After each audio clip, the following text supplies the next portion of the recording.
एखाद्या घरात मोठे वास्तुदोष असले तर पहिला पाऊल ठेवल्याबरोबर आम्हाला नाडी बदलते. अच्छा. पण तो एक वेगळा विषय झाला. ओके. खूप कठीण नाही आहे खरं तर. तो शिव स्वरोदय शास्त्राचा भाग आहे. त्याच्यानंतर ब्रह्मस्थान. कारण ब्रह्मस्थान हे तुमचं मन असतं. बरं. मन चंगा तर कसोटी पे गंगा. जर तुमचं मन छान असेल, आनंदी असेल तर तुमच्यावर कोणत्याच गोष्टीचा त्रास होत नाही. म्हणून 1 नंबर दरवाजा, मग ब्रह्मस्थान, त्याच्यानंतर स्वयंपाकघर. महिलेचा जास्तीत जास्त वेळ कुठे जात असेल तर तो स्वयंपाकघरात जातो. स्वयंपाकघरात छोटे छोटे दोष असतात. किचनचा गॅस आणि पाणी याच्यात किमान 1.5 फुटाचं अंतर असावं. नसलं तर सोपा उपाय आहे, त्याच्यात एखादी लाकडी फळी ठेवून द्या किंवा अलीकडे भाजीचं जे कटर असतं ते लाकडाचं आणून तिथे ठेवून द्या. अच्छा. वास्तूचे उपाय करताना एक विषय असतो की आपण उपाय केला हा दिसायला नको. तो मिक्स होऊन जायला पाहिजे. मग किचन ओट्यावर जर तुम्ही भाजी कापायची ट्रे ठेवली तर ती दिसणार नाही की हा उपाय आहे. असं इतकं सोपं उपाय असतं. मग त्याच्यानंतर बेडरूम. काही दोष खूप प्रबळ असतात. म्हणजे एखाद्या घरात जर तुमचं ईशान्य पॅक असेल तर त्या घरात जिवंतपणा जाणवतच नाही. अलीकडे काही घरांमध्ये ईशान्येला टॉयलेट फ्लॅट सिस्टीम मध्ये असतं. ते असल्यावर त्या म्हणजे आम्ही असं म्हणतो 80% बिना तोडफोड वास्तुशास्त्र ते शक्य असतं. पण जेव्हा असा मोठा दुष्प्रभाव असेल तर आम्ही सांगतो की ही वास्तू न घेतलेली बरी. नो म्हणजे नो. काही नियम असे आहेत. कारण बाकीच्या गोष्टी कशा आहे की आम्ही जागा बदलवू शकतो. बरोबर. सामान सामान बदलवता येईल. परंतु हा दोष इतका मोठा आहे की हा दोष असल्यावर ती वास्तू स्वीकारू नये हा सल्ला आम्ही देतो. असंही असतं. ओके. आणि आता बेडरूमच्या बाबतीत जसं वास्तुदोष आलेच तर संततीसाठी खूप परिणाम होतो असं ऐकण्यात येतं भरपूर की त्यांना संतती प्राप्ती होत नाही. तर असे काही वास्तुदोष आहे का आणि त्याच्यावर काय उपाय तुम्ही सांगा? हा अतिशय संवेदनशील प्रश्न आहे. त्यामुळे आम्ही ही जबाबदारी घेत नाही की त्याच्याने बदल होईल. पण बदल 100% होतो. कसं होतं ना की संतती हा जो विषय आहे तो इमोशनशी रिलेटेड आहे, वास्तूशी रिलेटेड आहे. होतं काय ना की नैऋत्येला बेडरूम पाहिजे.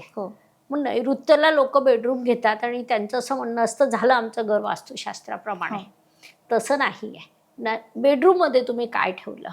आता बघा, बेडरूममध्ये तुम्ही संततीचा प्रश्न विचारला. बेडरूममध्ये तुमच्या समोर एखादी फाईल असेल की जी मागच्या वेळी प्रेग्नन्सी बिघडलेली फाईल असेल. तुम्हाला सकारात्मक वाटणार आहे का? नाही. अनेक घरांच्या बेडरूमला स्टोर रूम बनवलेलं असतं. मोठा बंगला असताना मग तिथे जुन्या फाईल असतात, जुनी औषधं असतात, पलंगाखाली प्रचंड सामान असतात, महाभारताच्या युद्धाचे फ्रेम असतात, डार्क रंग असतात. या सगळ्या गोष्टी संततीसाठी सकारात्मक ठरत नाही. कारण संतती निर्मिती हे नवं क्रिएशन आहे. हे क्रिएशन सकारात्मक वातावरणात मनापासून जेव्हा होतं तेव्हा संतती सुद्धा ती रूम ते घर निवडते की हो मी या घरात येणार आहे. त्यासाठी त्याला मृदू पाहिजे, स्वस्थ वातावरण पाहिजे, स्वच्छ रंग पाहिजे. बेडरूम मधला तुम्ही कचरा जरी साफ घेतला तरी तुम्हाला रिझल्ट मिळतात असे अनुभव आम्हाला आहे. म्हणजे होतं कसं ना की एक कपल, आता इतक्यातलीच गोष्ट आहे ही, त्यांचं 2-3 वर्ष IVF सुद्धा 2 फेल केले. त्या मॅडमचं मला असं म्हणणं होतं, मॅडम आमचे दोघांचे रिपोर्ट अतिशय नॉर्मल आहे. मग असं का होतं? मग काही नाही, त्यांच्या बेडरूममध्ये होती नैऋत्येला पण बेड ईशान्येला गेलेला. ईशान्य वेगळ्या गोष्टीचा दिशा आहे. नैऋत्य बेडरूममध्ये नैऋत्य दिशेला बेड असावं. ईशान्य मोकळी असावी, स्वच्छ असावी.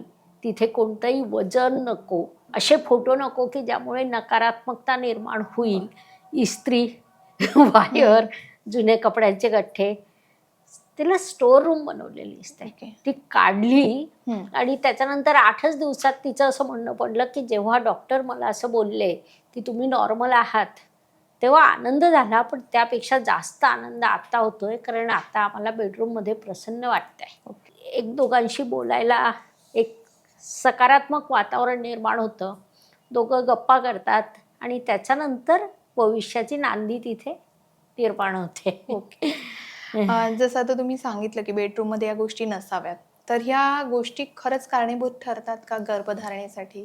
की जसं रंग बेडरूमचे आहेत किंवा जसं तुम्ही सांगितलं की पडीक वस्तू घरात ठेवू नये, ते बेडरूम मध्ये ठेवू नये. प्रचंड कारणीभूत ठरतात. मला सांगा, हनीमूनला कपल अशा सुंदर जागेवर का बरोबर. जातं?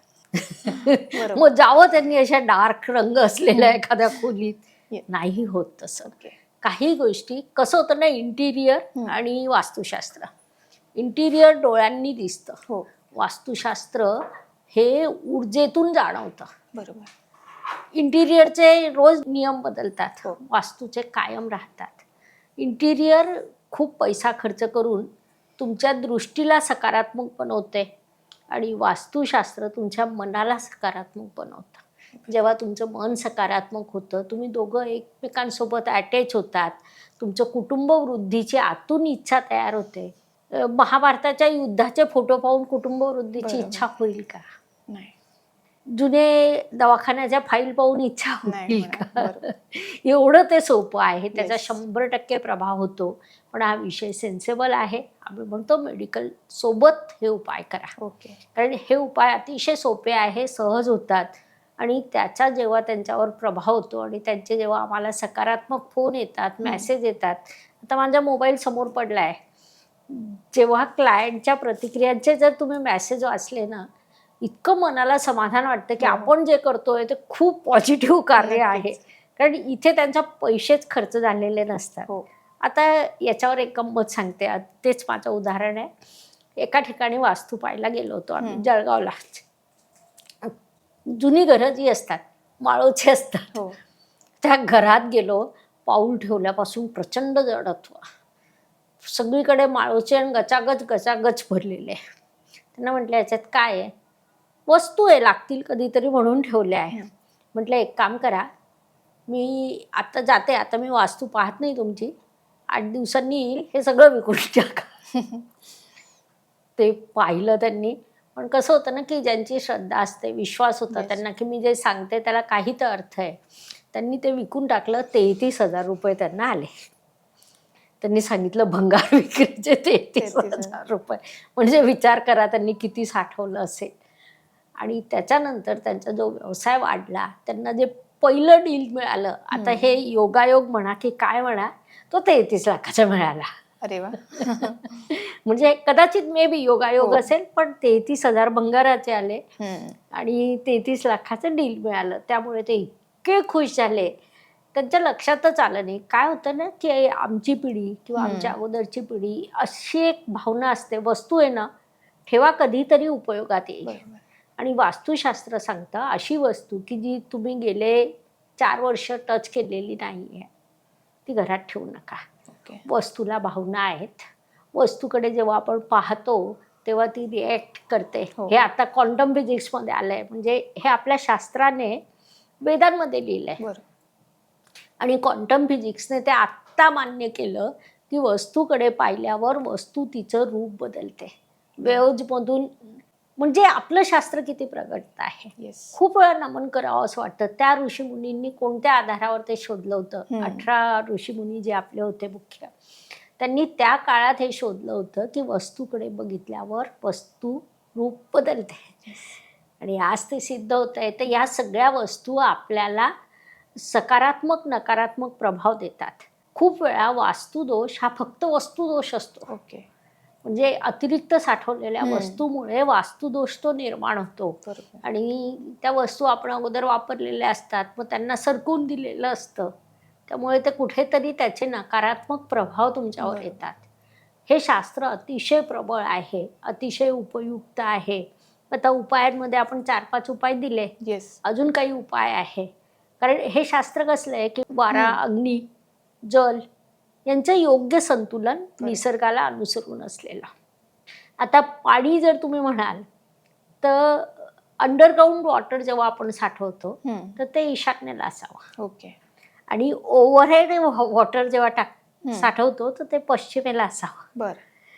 पाण्याचा जो उतार असतो तर सगळ्यात उंच भाग हा नैऋत्यला असला पाहिजे. म्हणजे फरशी जर आपण लावली आणि घरात कुठेही पाणी सांडलं तर त्याचा उतार ईशान्येकडे गेला पाहिजे. ओके. म्हणजे सगळ्यात उंच नैऋत्य, हम्म.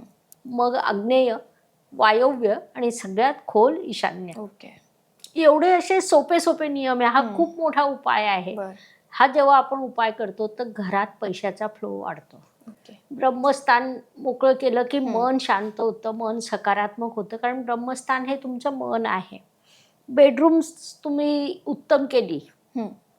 तर तुमचे नातेसंबंध सुधारतात, घरात वातावरण आनंदी होतं. आनंदी वातावरणातून माणूस बाहेर गेला की प्रचंड पैसा कमवतो. बरोबर. घरात जो माणूस सुखी असतो तो बाहेर यशस्वी होतो.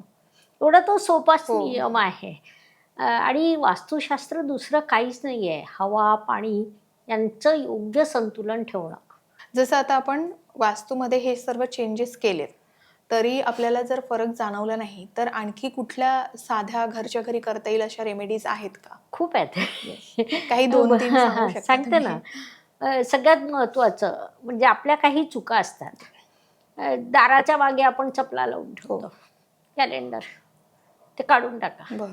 दरवाजा उघडा असला तर तुमच्याकडे सगळं काही सकारात्मक येतं. ओके. एक छान उपाय सांगते. सकाळी सूर्योदयाच्या वेळी दार उघडायचं. दार उघडलं की आपण शांतपणे दाराजवळ उभं राहायचं, नमस्कार करायचा, दुसरं काहीच करायचं नाही, कोणते मंत्र नाही, काही नाही. दाराकडे 30 सेकंद पाहायचं, 30 सेकंद फक्त. आणि मग जे नको असेल ते बाहेर जाऊ दे, जे हवं आहे ते आत येऊ दे. ओके. एवढा सोपा उपाय आहे, पण हा उपाय अधिक सोपा असल्यामुळे लोक अंगीकारत नाही. बरं. तर तुम्ही अंगीकारा, तुम्हाला तुमच्या घरात बदल प्रचंड जाणवतील. दुसरा उपाय आहे असाच सोपाच.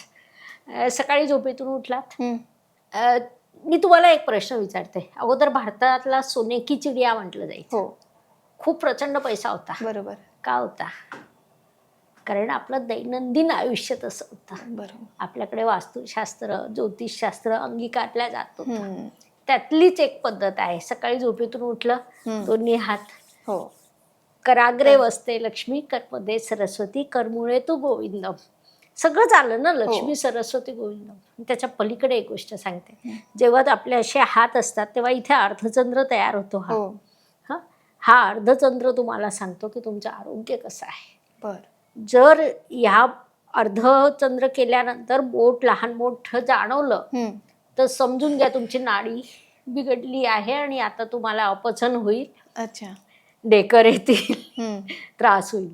एवढं ते सोपं आहे. आणि मग काय करायचं, असं 5 मिनिटं घर्षण करून मंत्र म्हटला की मग शिव सर्वोदय सोडून द्या. तुम्ही सोपं करा. 2 बोटं आहे, नाकपुडी समोर धरा, मोठा श्वास घेऊन सोडा. ज्या बाजूने तुमचा श्वास बाहेर निघतो, म्हणजे उजव्या बाजूने निघाला तर सूर्यनाडी सुरू आहे, डाव्या बाजूने चंद्रनाडी. बरं. तर ज्या बाजूने तुमचा श्वास बाहेर निघत असेल तो पाय पहिले जमिनीवर ठेवा आणि सांगा, आज माझं काम उत्तम होणार आहे, आज मी यशस्वी होणार आहे.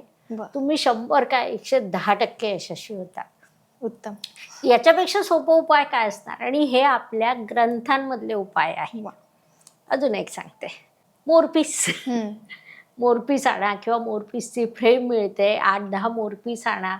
घराच्या पश्चिम दिशेला फ्रेम करून लावली तरी चालेल. मोरपीस लावून द्या. घरात प्रसन्न वातावरण असतं. श्रीकृष्णाचा वावर आपल्या घरात प्रत्यक्ष तयार होतो.